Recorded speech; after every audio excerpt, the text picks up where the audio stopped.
Hi folks, I'm Mike Marshall. I play bassoon with the Hampton Roads Philharmonic, and I'd like to take a few minutes of your time and discuss with you the instrument that I love so much. The bassoon is a member of the woodwind family. The typical woodwind family that you'll find in an orchestra is comprised of the flute, the clarinet, the oboe, and the bassoon. If you think of a quartet, typical quartet, you usually have four voices of varying range. The highest voice would be your soprano voice. That might be our flute. The next down would be the alto. The oboe kind of serves that purpose. Below that would be the tenor. The clarinet can play in the tenor range. And the bottom voice is the baritone. The bassoon pretty much serves that purpose. I'll demonstrate how low the bassoon can get for you. I'll play us down to the low B flat. That's the lowest note that a bassoon can play.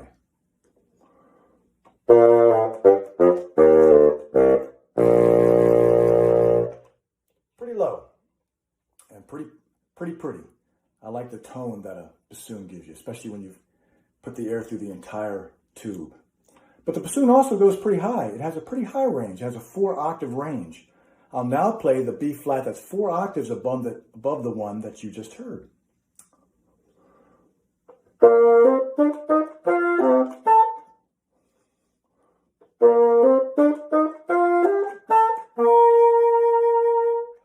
So broad range of pitches that you can get from a bassoon. How's that possible? How does a bassoon, or any instrument for that matter, able to change the range of pitches? Well, it's involved with air waves. So basically, this is a wind instrument. You blow into it, you create a column of air, but you have to make that air vibrate to make an air wave.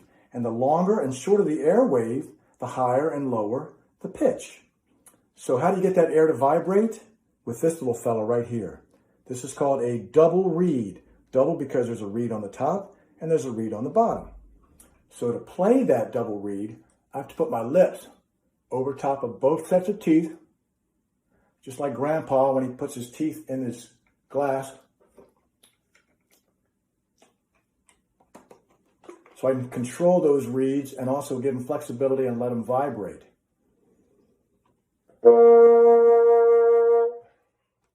So yeah, that causes the air to vibrate. Now, how do I change the length of the wave? Well, the air comes in here and it comes all the way through the vocal, down the one side of the bassoon. There's a tube here, continues down all the way down to the boot joint, makes a U-turn and continues back up the other tube all the way out the bell. Notice how much wider the bell is than the vocal is. So it's a conical tube. The air column grows wider as it continues longer. So basically, by changing the length of the air column, I can change the pitch. The high notes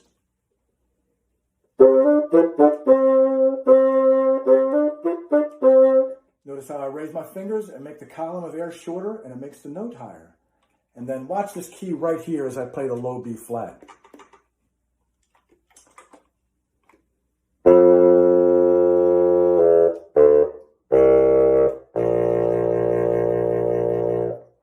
So I've closed all the keys to the entire air column so that the air has to travel all the way through the bassoon out this top point to make that last note. So the column of air is much longer.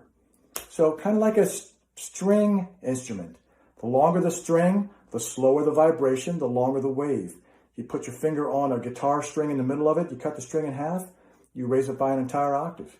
So same concept, just using wind instead of a vibrating string. All right, let me tell you a little bit about why I love the bassoon so much. No big secret, I just love the way it sounds. It's got a very beautiful timbre voice. I love the range it's in. I love the parts that it covers, the bottom bass voice mostly. It reminds me of the cello and the horn, two of my other favorite sounding instruments. Now, I'm actually a saxophonist trained, born and bred. I was in the Air Force band for 30 years as a saxophonist. But in college, I studied all the woodwinds, and one of them that I liked the most and gravitated to the most was the bassoon. I was able to keep that up a little bit through my Air Force years, but now that I've retired, I'm very fortunate to have been able to join the Hampton Roads Philharmonic and play the bassoon with them. A couple reasons. One is there's not a lot of call for saxophone in an orchestra, so I wouldn't have been able to play my saxophone much if I had continued only in that instrument. Second is the orchestra and the bassoon gives me a much broader range of music that I can enjoy and play. Orchestral music is beautiful stuff, and I've always enjoyed it, but I never had much of an opportunity to play it as a saxophonist. So that's one of the reasons I love playing the bassoon. One of the reasons I'm not too crazy about it are all these thumb keys that I have to play with one thumb. Yeah, when they designed it, they gave the thumbs quite a workout. I'm teasing, of course. I still enjoy the bassoon, even with all the thumb keys. It gives me quite an aerobic workout for the thumbs, but it is fun, but it's a challenge. All right, now enough talking. Let me play for you an excerpt that you might recognize from an old Disney film years and years ago. It might bring to mind Mickey Mouse. Hang on a second here.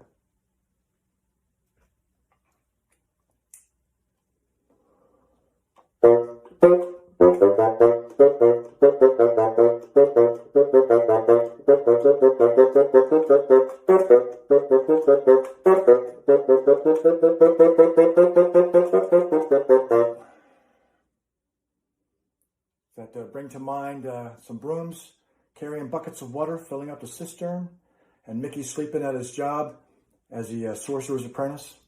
Yeah, one of the more famous, familiar bassoon excerpts from the orchestral world. Well, I hope you've enjoyed our time together. I certainly have. I hope you're taking care of yourself and being well during these crazy times. And I hope very much to see you again sometime in the future at a future Hampton Roads Philharmonic concert. Please stay tuned with our social media pages and keep finding out a little more things about orchestral instruments and other neat little tidbits we might put on there.